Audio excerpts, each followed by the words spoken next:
All right. Hello, everybody. This is Mike and Abbott, and I'm bringing you a Healthy Numbers Minute.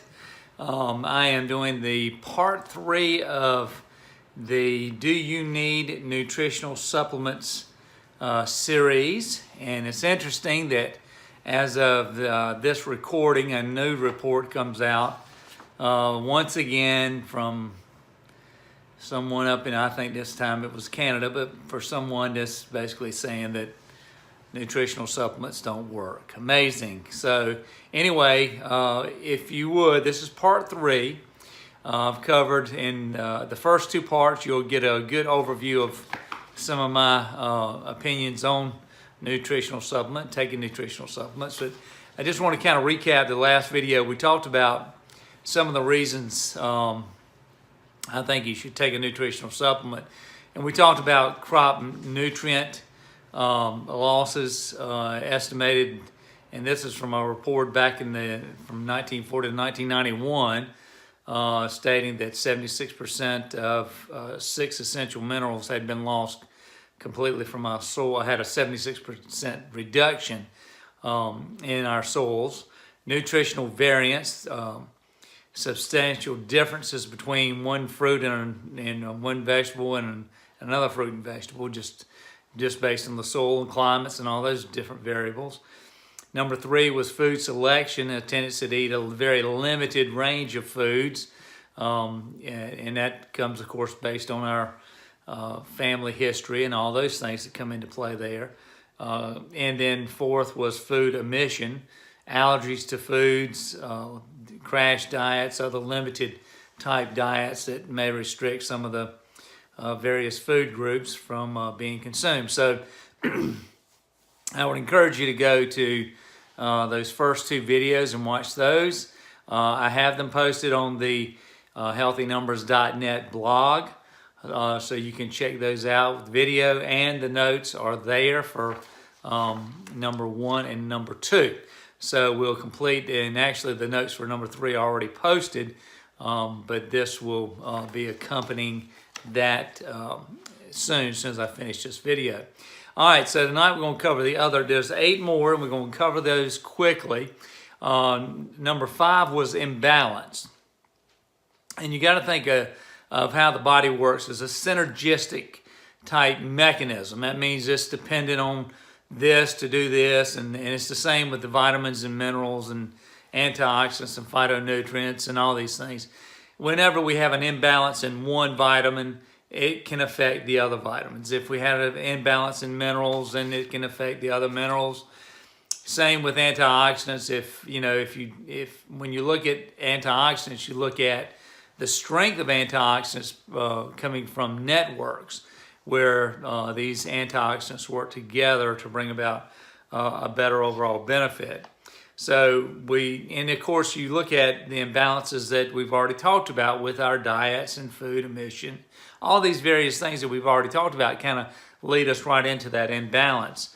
So, and we know that this has been an ongoing problem for a long time in our history, and because of We've seen the things that's happened with our crops and our diets and processed foods and all of these things, that we've seen a dramatic increase, of course, in what we call the age-related diseases, which really we can't even use that term anymore, because a lot of these diseases that we kind of gave that term based on happening later in life are now part of the fabric of our young people. Those folks under 30 are developing a lot of these chronic, what we used to call age-related diseases. So the evidence is clear that we've got a problem with our nutrition.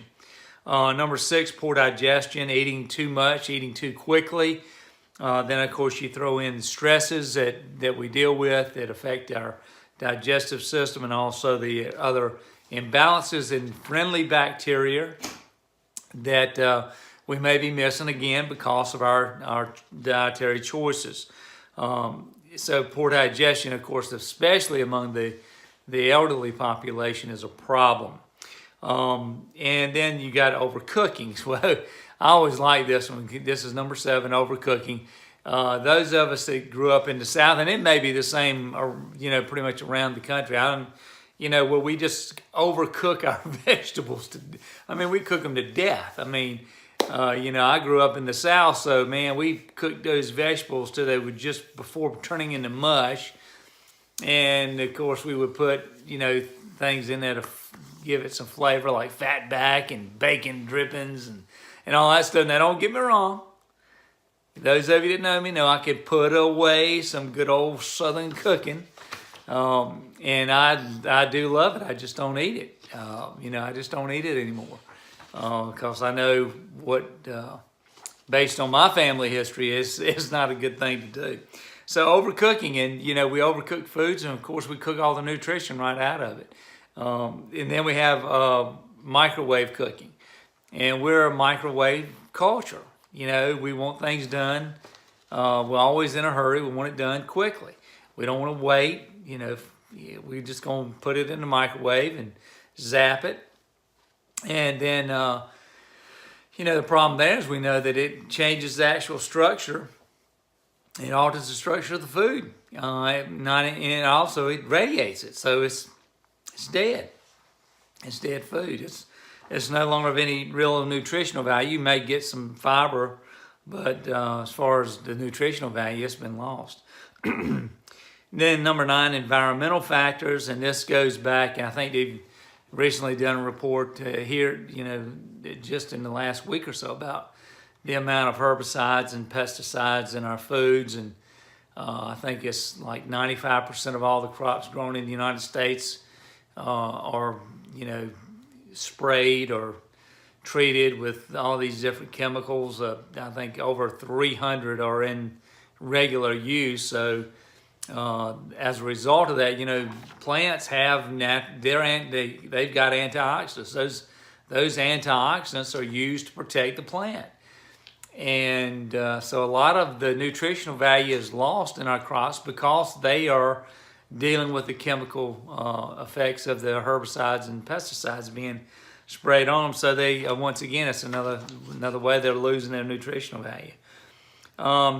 Number 10 is antibiotics. And we know that in this nation, based on the latest reports, I think it's like 4 out of every 5 adults in the United States are on taking or have taken some type of antibiotic. And we know that antibiotics are they don't discriminate. They kill the good and the bad. So again, taking antibiotics will definitely interfere with the absorption of vitamins and minerals and other nutrients, and also increase the rate of elimination of those same nutrients. So again, antibiotics are a big problem in the United States, and of course as a result of that, and this is, again, you go back, you look at the digestive issues and things of the elderly. Well, one of the reasons is they're constantly on a round of antibiotics for something. In addition to all the other medications, I think the average adult over the age of 65 is on average is on 6 different powerful medications for some reason or another. Poor lifestyle choices. This is number 11. Smoking, alcohol, caffeine, drugs, both legal and illegal. All of these things inhibit the absorption of these vitamins, minerals, and nutrients, and also, once again, will accelerate the loss of those nutrients. So, when you look at these 3 lifestyle habits, are pretty damaging to our overall well-being, and we know this. We know these things that, if you regularly consume alcohol. Now, alcohol, I know that there's a lot of studies that will, and I go along with this. A lot of the studies that show that, like a glass of red wine in the evening has a lot of beneficial, effects. So it's just, we go from moderation to overconsumption of all of these things, and so we know that the lifestyle has a dramatic effect on the overall nutrient content of our foods and the ability of our body to utilize those nutrients. Okay, number 12 is stress, and this is a this is a big issue. I think everybody in the United States is stressed out about something, and unfortunately, it's not without reason. But stress is a major killer. I mean, it does such tremendous damage to our bodies, and not just as it relates to nutrition, but just the overall impact of our bodies. Stress is a pretty big thing. That's whether it be physical stress or whether it be the emotional stresses. It doesn't matter. It has a great impact on our the need for vitamins and minerals.